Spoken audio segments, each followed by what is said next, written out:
ये इतना आसान है? क्या ये इतना स्ट्रेट फॉरवर्ड है? नहीं।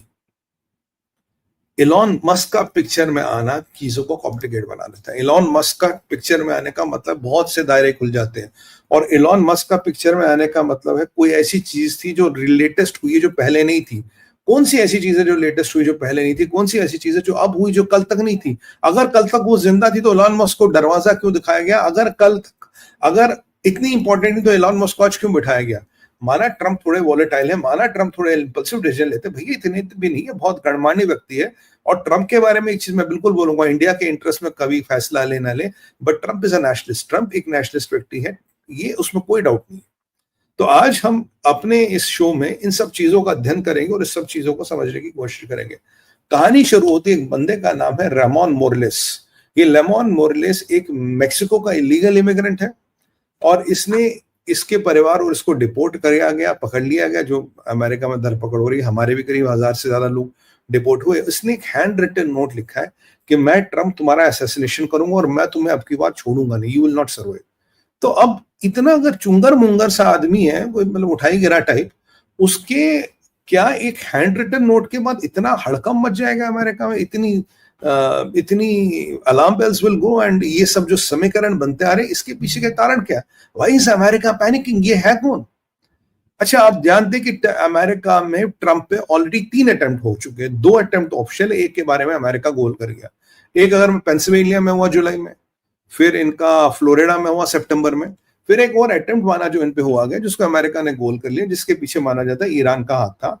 और याद करिए, ट्रंप ने एक ऑर्डिनेंस साइन कर रखा है, हस्ताक्षर कर रखे हैं, जिसमें जेडी वेंस को डायरेक्शन है, अगर उनका असैसिनेशन ईरान ने करवाया तो ईरान को पूरे दुनिया के नक्शे से वाइप आउट करना। ये ट्रंप का एक ऑर्डर साइन करा रखा है जेडी वेंस के पास। तो अगर कल को जेडी वेंस प्रेसिडेंट बनते हैं, और हम चाहेंगे नहीं ट्रंप के साथ अभी ऐसा, हमारे मित्र है, अच्छे भाई है, तो अगर ऐसा कुछ होता है तो ये ईरान का डिसमेंटलिंग पक्का। ये मतलब ईरान की मौत के, कहते हैं ना, मौत के फरमान ट्रंप साइन करके जा चुके। अब ये हो क्या रहा है? अब ये तीसरा अटेम्प्ट। अगर ये एक छोटा मोटा आदमी तो इतना बड़ा हड़कंप क्यों? कैश पटेल, डीएनआई सब एक्टिवेटेड क्यों? इलॉन मस्क को क्यों बुलाया गया? देखिए, एक जरूर बात है जिसको मेरा एनालिसिस है, मैंने जो इसको एनालिसिस किया क्या है। देखिए, एक हर कंट्री में जब कोई मोदी जैसा व्यक्ति आता है, ट्रंप जैसे व्यक्ति आता है, तो वो चीजों को, जो स्टेटस को है, उसको हिला देता है।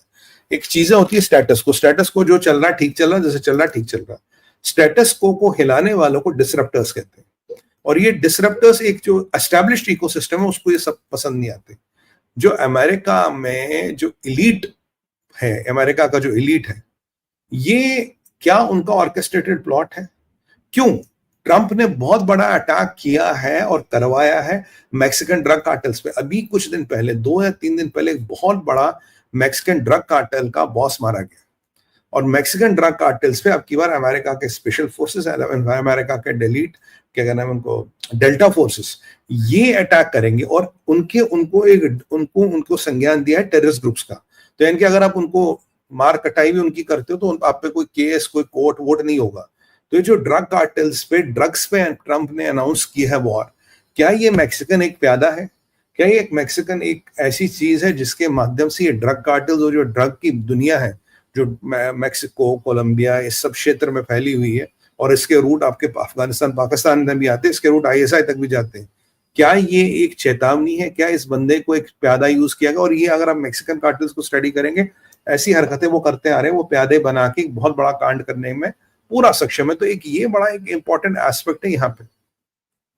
क्या ये इलीट का प्लॉट है? क्या ये ड्रग माफियाज का रेजिस्टेंस है? या ये डीप स्टेट जो है, जिसको लग रहा है यार अब दुकान बंद हो रही है और ट्रंप स्टेट के अंदर अपना स्टेट बना रहा है, तो क्या ये डीप स्टेट के रेजिस्टेंस का पार्ट है? एक ईरान का एंगल हो सकता है, ईरान का भी एंगल हो सकता है। क्या ये डीप स्टेट के रेजिस्टेंस का पार्ट है? हमें नहीं पता। मतलब ये मुझे समझ नहीं आ रहा क्या है। कुछ तो बड़ा है ये, इट इज समथिंग बिग। और इसमें मेरा एक और एंगल है, एंगल ये है जो मैं सोच रहा था। देखिए, कल एक बात हुई जो खुल के सामने आई कि चाइना का एआई को लेके बड़ा डिसरप्शंस के प्लान थे। एआई में स्नीक करना, एआई को मैनिपुलेट करना, अमेरिकन एआई को कंट्रोल करना। ऑलरेडी चीजें बाहर आ गई है। कुछ काफी स्ट्रॉन्ग तथ्य है कि एआई धीरे धीरे आदमी के कंट्रोल से बाहर जा रहा है। कई सारे ऐसे इंस्टेंसेस आए हैं जहां जिसने एआई बना वही उसको कंट्रोल नहीं कर पा रहा। AI getting slightly rogue is a reality which we even know today. तो ये एक संभावना आज के दिन में भी हो रही है। तो अगर ये चीजें अब हो रही है तो इसको कंट्रोल कैसे करें?